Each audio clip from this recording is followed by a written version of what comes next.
Hello everyone, we're back in the saddle again. It's time for another video. It's time for your boy, servant of Shiloh. I know some of you guys have been kind of wondering what to call me. It's my moniker of servant of Shiloh, and I said in my last video that servant is actually what I prefer. But you know what I do like too? I like SOS too. SOS. You want to know why I like SOS? I think it's relevant to what we do on this channel. And that is to give you tips, tools, and tutorials and real talk about the RPG space that will help to make your RPG experience more immersive and enjoyable. We are the SOS of the RPG community. We're here to help you, to save you from the humdrum, the boring, the blah, and to really inject into your campaign everything that you possibly can to get the most out of your sessions. Here I am coming back to my first love in this video. I'm going back to Skirmish VTT, or Virtual Tabletop. That is how this channel got started. My very first video was on Skirmish VTT. And though I say in my tagline that we do tutorials, it's been a good minute since we've done a tutorial. I think the last time we did a tutorial was on how to customize your character sheet in Foundry for Numenera. I think that was the last time. I think that's back in October. It is March of 2022. We are long overdue for a tutorial, folks, and we're going to have a tutorial for those people who maybe ain't got the Skrilla to go ahead and buy Foundry or Fantasy Grounds, or maybe you don't like the other VT2, which I refuse to mention on this channel as well. Ooh, there's two of them. Goodness gracious, what's up with this dude? Yeah, there's two of them. I refuse to mention that on my channel as well. Today, we're going to give you one that is absolutely free. You can go and download it. It is ready to go as soon as you download it. Now, if you're not familiar with the Skirmish VTT, I got a whole slate of videos, a whole playlist. You can go in the description below and click on that playlist and start going through it if you're looking to run something. So we've got plenty of virtual tabletops out there today, but there are others, and Skirmish is one of them. Now, here's the caveat on this. Skirmish is free, but it is not being developed at all. It had the makings of a great virtual tabletop, but the devs dropped off of the planet. And I'm not real sure what happened. I mean, something bad could have happened. Who knows? But the last time they were really active was like 2017. It's 2022 now. It's still there. You can still go and download it. However, it is not something that is being developed at all. You go to the forums, ain't no haps going on there. So if you want any help, but the only place you can get it is either on the forums, and there's a couple threads that might help you out, or of course, here on our channel, RPG Elite. We'll help you out, or I'll help you out as much as I possibly can. And if not, we're gonna work it out together. I'm gonna find an answer for you somewhere. So if you want a free, totally free virtual tabletop, this is it. And today we're gonna just get into something very simple, which is advanced dice roll expressions. And some of these are things that if you've been doing virtual tabletops for any amount of time, they'll be familiar. Some of them will not. But this is beyond the basic dice rolling expressions, or how to use the basic dice roller in Skirmish, which I've already covered in a video. Again, link is in the description below. Advanced dice roll expressions in Skirmish VTT, if that's the VTT that you are going to use for your online games. Okay, here we are in Skirmish Virtual Tabletop. Now, just to clear the air here, Skirmish is an agnostic virtual tabletop, and that means that it does not cater to any specific RPG. You can customize and set it up for any game that you are running. However, again, this bears repeating. You have to be aware that this was never fully developed and there are no updates coming. So though the software is completely free, you download it as is without any expectation of future updates or support. Now, if you want to try to ask some questions in the comments, you can. I can try to help you out the best that I can, but it might be a while before I can get to it. So just realize that coming out the gate.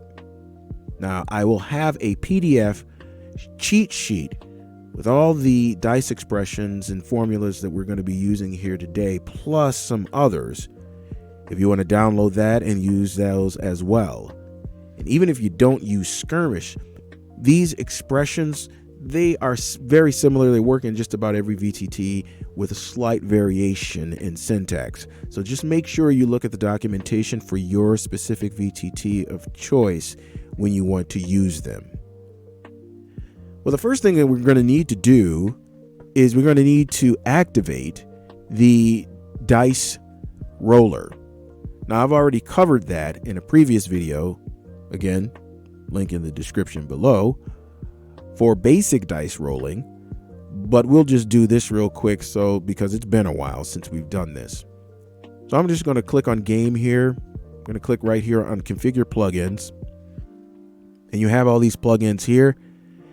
And you have two. One is a character dice bag. That's the individual characters that they can roll from their actual character sheet here. Or you have the global dice bag, which everybody can use, and that's going to appear over here. Now, for the purposes of this video, we're just going to use the global dice bag. So just make sure you put a check mark there and then click save. Now, unlike other virtual tabletops, there is no auto save function in Skirmish, so you have to make sure that you click save in order for things to work. So let's do that. You have this little box icon, this dice bag icon that pops up here. We're going to click on that, and that will open up the global dice roller. Now, before we get started with the expressions, you may want to just click and drag these windows here. And the one thing that I do like about Skirmish is the separation between the chat and the events. On the left-hand side here, you have the chat window, and on the right-hand side, you have the event window. Chat stays in its own place, and events like dice rolling and all those things, they stay in its own place. And that comes in handy, especially when you're trying to find something specific and you don't want to have to kind of dig and through the color and scroll through everything, because you have to do it through both chat and dice rolls. You don't have to do that here. If it's chat, you know exactly where to go. If it's rolls, you know exactly where to go.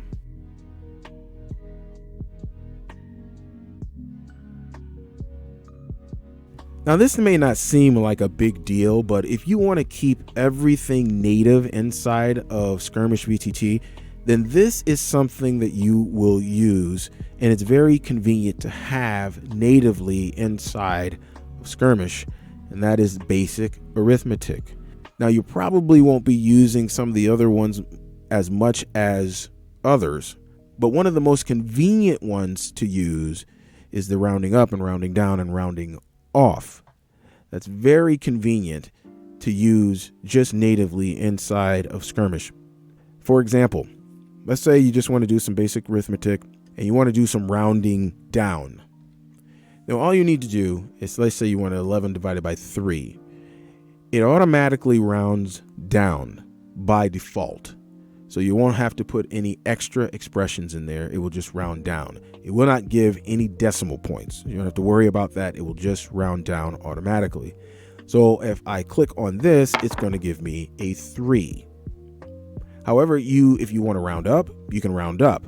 The only thing you have to do is put a plus sign right next to the division symbol, and that's it. And now it's a 4 because it rounded up.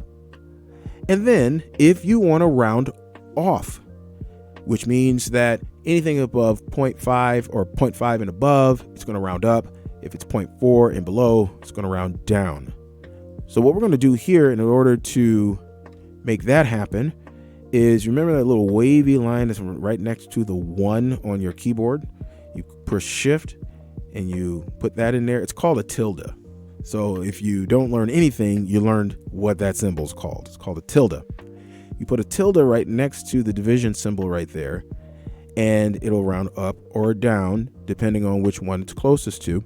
So I'm just going to press enter, and it rounded up, which is what it should do. But if I change this number here to 10, now watch what happens. It will round down because it is closer to being lower.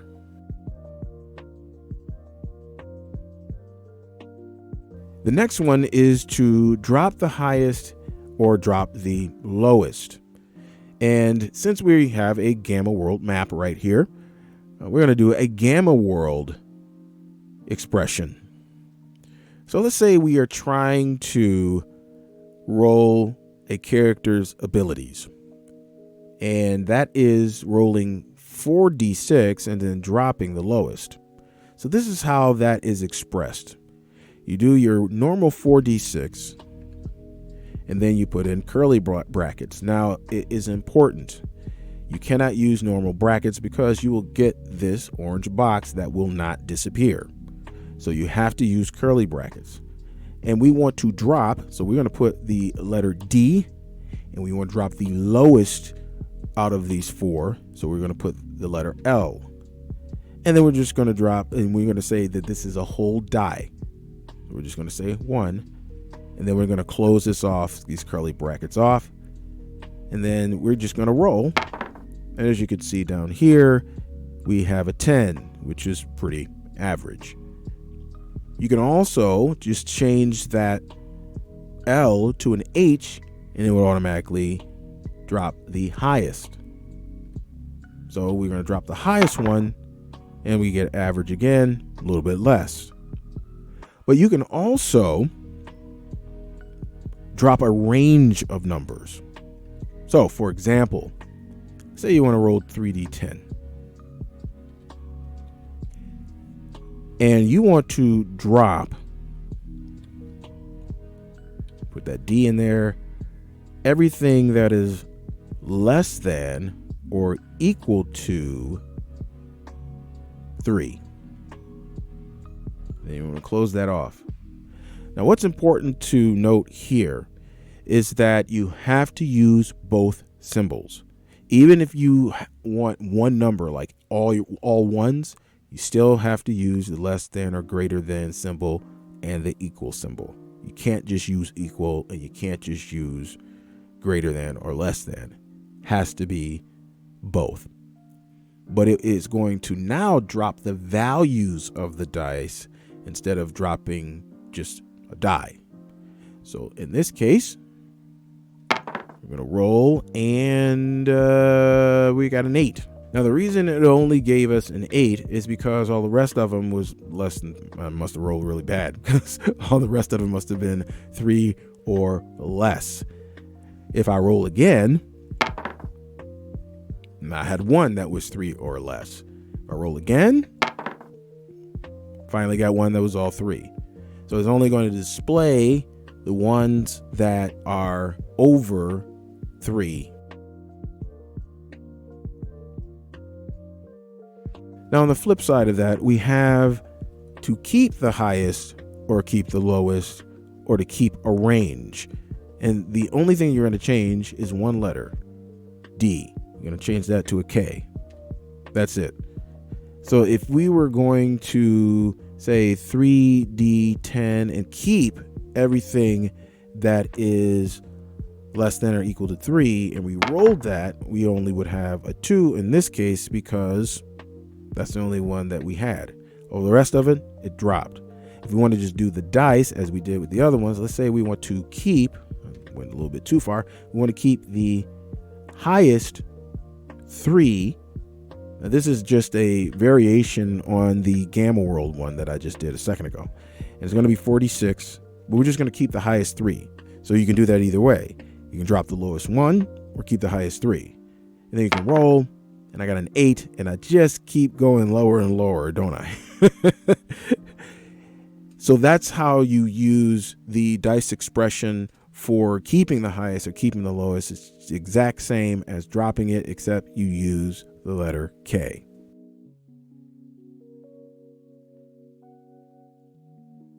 Now this one here doesn't add up the results.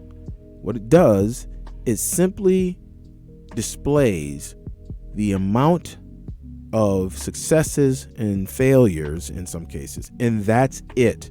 Doesn't do anything else. It just displays how many successes that you had depending on the parameters that you put into the expression. So let me give you an example here. Let's say, I'm just going to cut and paste this. We're going to roll 5d6. And anything that's less than or greater than or equal to 4, we're going to count that as a success. The thing that I want you to notice is that there is no letters between the brackets. So this is when you're just counting successes. So we're going to roll, and it rolled a 2, and it didn't roll the number 2. It's just telling you that out of the 5 dice that you just rolled, there were only 2 that was greater than or equal to 4. That is the interpretation of what this means down here. If you wanted to do successes and failures, it would look a little something like this. Let's say you wanted to do roll 6d4, and you wanted to treat everything that is greater than or equal to 4 as a success, and those that are less than or equal to 1, which means all ones, as failures. Now, what's going to happen here is that the amount of successes will show up if it has more successes than failures. The amount of failures will show up if it has more failures. And it always expresses failures as a negative number. So in this situation here, it probably is a very hard sell on trying to get it to show the failures. So in this example, let's just roll. Oh, well, but then again, the way I'm rolling, we can get that. So you can see down here, it has more failures than it has successes. So in this situation right here, I've got 2. If I rolled again, I had 0, no successes and no failures. If I rolled one more time, I am rolling horrible, y'all. Horrible. I have a 1 failure. I didn't get any successes, so I'm just rolling really bad.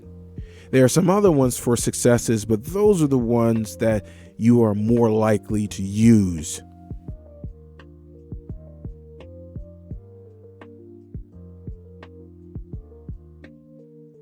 Now, this one here is a special situation, and it's called exploding dice.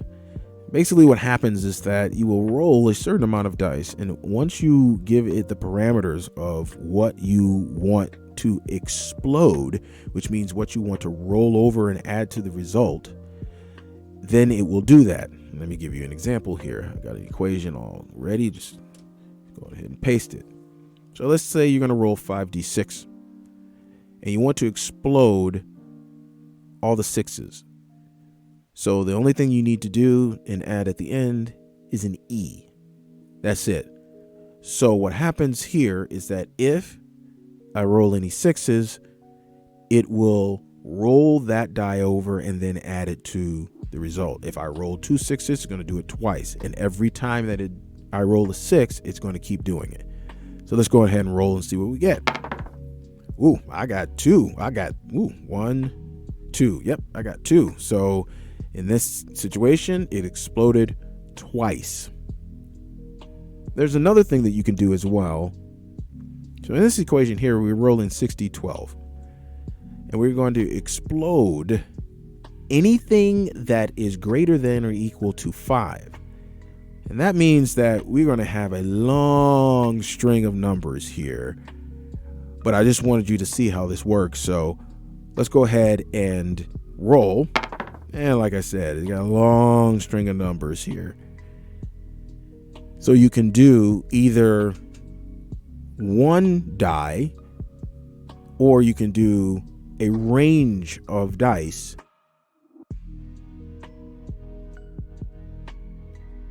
And you can also combine expressions. So I'm going to keep this in here, but I'm going to change this to a keep the lowest. We're going to keep the highest. Let's keep the highest 3. So just K, H, right?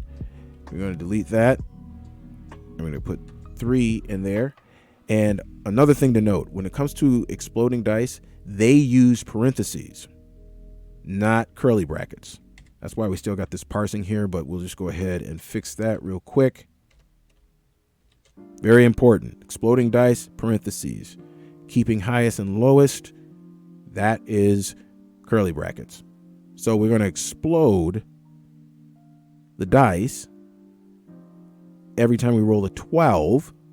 This is what this says. And we're going to keep the highest 3.